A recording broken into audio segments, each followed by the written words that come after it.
बिस्मिल्लाहिर्रहमानिर्रहीम। अस्सलाम वालेकुम। कैसे हैं आप सब? इंशाल्लाह सभी ठीक होंगे और अल्लाह की रहमतों के साए में होंगे। क्यों घबराते हो तन्हाई से? क्यों तंग होते हो लोगों की बातों से? क्यों तकलीफ में रहते हो बदले हुए रवैयों को देखकर? मुखलिसी के सिले की उम्मीद क्यों रखते हो किसी से भी?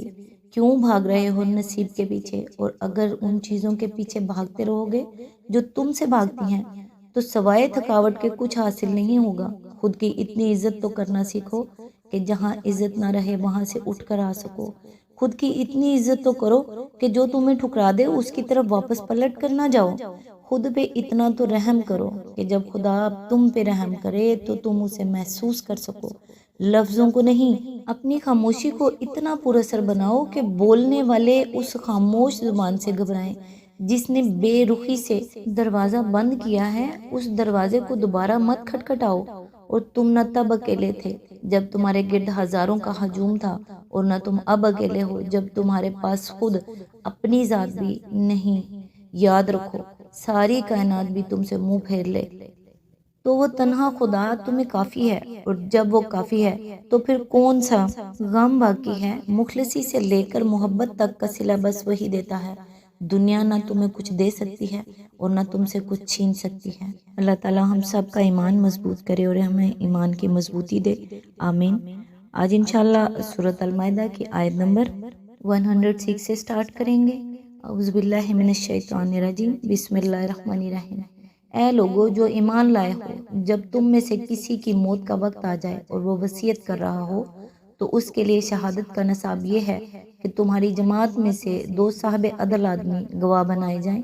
या अगर तुम सफ़र की हालत में हो और वहाँ मौत की मुसीबत पेश आ जाए तो गैर मुस्लिमों ही में से दो गवाह ले लिए जाएं। फिर अगर कोई शक पड़ जाए तो नमाज के बाद दोनों गवाहों को मस्जिद में रोक लिया जाए और वो खुदा की कसम खाकर कहें कि हम किसी जाती फायदे के एवज शहादत बेचने वाले नहीं हैं, और ख्वाह कोई हमारा रिश्तेदार ही क्यों ना हो, हम उसकी रियायत करने वाले नहीं, और ना खुदा वास्ते की गवाही को हम छुपाने वाले हैं। अगर हमने ऐसा किया तो गुनाहगारों में शुमार होंगे।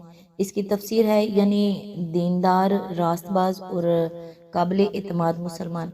इससे मालूम हुआ कि मुसलमानों के मामलात में गैर मुस्लिम को शाहिद बनाना सिर्फ इस हालत में दुरुस्त है जबकि कोई मुसलमान गवाह बनने के लिए मुयसर न आ सके। आयत नंबर 107। लेकिन अगर पता चल जाए कि इन दोनों ने अपने आप को गुनाह में मुब्तला किया है तो फिर उनकी जगह दो और शख्स जो उनकी बनिस्बत शहादत देने के लिए अहल तर हों उन लोगों में से खड़े हों जिनकी हक तलफी हुई हो, और वो खुदा की कसम खाकर कहें कि हमारी शहादत उनकी शहादत से ज़्यादा बरहक है और हमने अपने गवाही में कोई ज़्यादती नहीं की है। अगर हम ऐसा करें तो जालिमों में से होंगे। आयत नंबर 108। इस तरीके से ज़्यादा तवक्को की जा सकती है कि लोग ठीक ठीक शहादत देंगे या कम अज़ कम इस बात ही का खौफ करेंगे कि उनकी कस्मों के बाद दूसरी कस्मों से कहीं इनकी तरदीद ना हो जाए। अल्लाह से डरो और सुनो, अल्लाह नाफरमानी करने वालों को अपनी रहनुमाई से महरूम कर देता है। आयत नंबर 109। जिस रोज़ अल्लाह सब रसूलों को जमा करके पूछेगा कि तुम्हें क्या जवाब दिया गया तो वो अर्ज़ करेंगे कि हमें कुछ इल्म नहीं, आप ही तमाम पोशीदा हकूक़ को जानते हैं। इसकी तफसील है, मुराद है क़यामत का दिन, यानी इस्लाम की तरफ जो दावत तुमने दुनिया को दी थी, इसका क्या जवाब दुनिया ने तुम्हें दिया।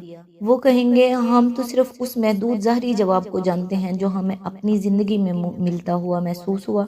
बाकी रहा ये कि फिल हकीकत हमारी दावत का रद्द अमल कहाँ, किस सूरत में, कितना हुआ, तो इसका सही इल्म आपके सिवा किसी को नहीं हो सकता। आयत नंबर 110। फिर तसव्वुर करो उस मौका का जब अल्लाह फरमाएगा कि ए मरियम के बेटे ईसा, याद करो मेरी उस नेमत को जो मैंने तुझे और तेरी माँ को अता की थी। मैंने रूह पाक से तेरी मदद की तो गहवारे में भी लोगों से बात करता था, और बड़ी उम्र को पहुंचकर भी मैंने तुझको किताब और हिकमत और तौरात और अंजील की तालीम दी। तू मेरे हुक्म से मिट्टी का पुतला परिंदे की शक्ल का बनाता और उसमें फूंकता था, और वो मेरे हुक्म से परिंदा बन जाता था। तो मादरजाद अंधे को, कोड़ी को मेरे हुक्म से अच्छा करता था, तो मुर्दों को मेरे हुक्म से निकालता था। जब तो बनी इसराइल के पास सारी निशानियां लेकर पहुंचा और जो लोग उनमें से मुनकरे हक थे उन्होंने कहा कि ये निशानियां जादूगरी के सिवा और कुछ नहीं है, तो मैंने ही तुझे उनसे बचाया। اس کی تفسیر ہے ابتدائی سوال تمام رسولوں سے بحیثیت مجموعی ہوگا، پھر ایک ایک رسول سے الگ الگ شہادت لی جائے گی، جیسا کہ قرآن مجید میں متعدد مقامات پر بتصریح ارشاد ہوا ہے۔ اس سلسلہ میں حضرت عیسیٰ علیہ السلام سے جو سوال کیا جائے گا وہ یہاں بطور خاص نقل کیا جا رہا ہے، یعنی مردوں کو حالت موت سے نکال کر زندگی کی حالت میں لاتا تھا۔ آیت نمبر 111، اور جب میں نے حواریوں کو اشارہ کیا کہ مجھ پر اور میرے رسول پر ایمان لاؤ، تب انہوں نے کہا کہ ہم ایمان لائے اور گواہ رہو کہ ہم مسلم ہیں۔ اس کی تفسیر ہے یعنی حواریوں کا تجھ پر ایمان لانا بھی ہمارے فضل اور توفیق کا نتیجہ تھا، ورنہ تجھ میں تو اتنی طاقت بھی نہ تھی کہ اس جھٹلانے والی آبادی میں ایک ہی تصدیق کرنے والا اپنے بل بوتے پر پیدا کر لیتا۔ ضمناً یہاں یہ بھی بتا دیا کہ حواریوں کا اصل دین اسلام تھا، نہ کہ عیسائیت۔ آیت نمبر 112، حواریوں کے سلسلے میں یہ واقعہ بھی یاد رہے کہ جب حواریوں نے کہا کہ اے عیسیٰ ابن مریم، کیا آپ کا رب ہم پر آسمان سے کھانے کا ایک خوان اتار سکتا ہے؟ تو عیسیٰ علیہ السلام نے کہا اللہ سے ڈرو اگر تم مومن ہو۔ کی تفسیر ہے چونکہ حواریوں کا ذکر آ گیا تھا اس لیے سلسلہ کلام کو توڑ کر جملہ معترضہ کے طور پر یہاں حواریوں ہی کے متعلق ایک اور واقعہ کی طرف بھی اشارہ کر دیا گیا، جس سے یہ بات صاف ظاہر ہوتی ہے کہ مسیح سے براہ راست جن شاگردوں نے تعلیم پائی تھی وہ مسیح کو ایک انسان اور محض ایک بندہ سمجھتے تھے، اور ان کے وہم و گمان میں بھی اپنے مرشد کے خدا یا شریک خدا یا فرزند خدا ہونے کا تصور نہ تھا، نیز یہ کہ مسیح نے خود بھی اپنے آپ کو ان کے سامنے ایک بندہ بے اختیار کی حیثیت سے پیش کیا تھا۔ یہاں یہ سوال کیا جا سکتا ہے کہ جو گفتگو قیامت کے روز ہونے والی ہے اس کے اندر اس جملہ معترضہ کا کون سا موقع ہوگا؟ اس کا جواب یہ ہے کہ یہ جملہ معترضہ اس گفتگو سے متعلق نہیں ہے جو قیامت کے روز ہوگی، بلکہ اس پیشگی حکایت سے متعلق ہے جو اس دنیا میں کی جا رہی ہے۔ قیامت کی اس ہونے والی گفتگو کا ذکر یہاں کیا ہی اس لیے جا رہا ہے کہ موجودہ زندگی میں عیسائیوں کو اس سے سبق ملے اور وہ راہ راست پر آئیں، لہٰذا اس گفتگو کے سلسلے میں حواریوں کے اس واقعہ کا ذکر بطور ایک جملہ معترضہ کے آنا کسی طرح غیر متعلق نہیں ہے۔ آیت نمبر 113، انہوں نے کہا ہم بس یہ چاہتے ہیں کہ اس خوان سے کھانا کھائیں اور ہمارے دل مطمئن ہو اور ہمیں معلوم ہو جائے کہ آپ نے جو کچھ ہم سے کہا ہے وہ سچ ہے اور ہم اس پر گواہ ہوں۔ آیت نمبر 114، اس پر عیسیٰ ابن مریم نے دعا کی خدایا ہمارے رب ہم پر آسمان سے ایک خوان نازل کر جو ہمارے لیے اور ہمارے اگلوں پچھلوں کے لیے خوشی کا موقع قرار پائے اور تیری طرف سے ایک نشانی ہو، ہم کو رزق دے اور تو بہترین رازق ہے۔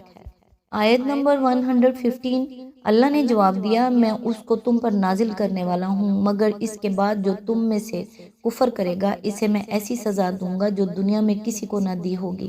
اس کی تفسیر ہے قرآن اس باب میں خاموش ہے کہ یہ خوان فی الواقعہ اتارا گیا یا نہیں، دوسرے کسی معتبر ذریعے سے بھی اس سوال کا جواب نہیں ملتا۔ ممکن ہے کہ یہ نازل ہوا ہو اور ممکن ہے کہ حواریوں نے بعد کی خوفناک دھمکی سن کر اپنی درخواست واپس لے لی ہو۔ آج تک کے لیے بس اتنا ہی، نیکسٹ انشاءاللہ آیت نمبر 116 سے سٹارٹ کریں گے، تب تک کے لیے دعاؤں میں یاد رکھیے گا۔ اللہ حافظ۔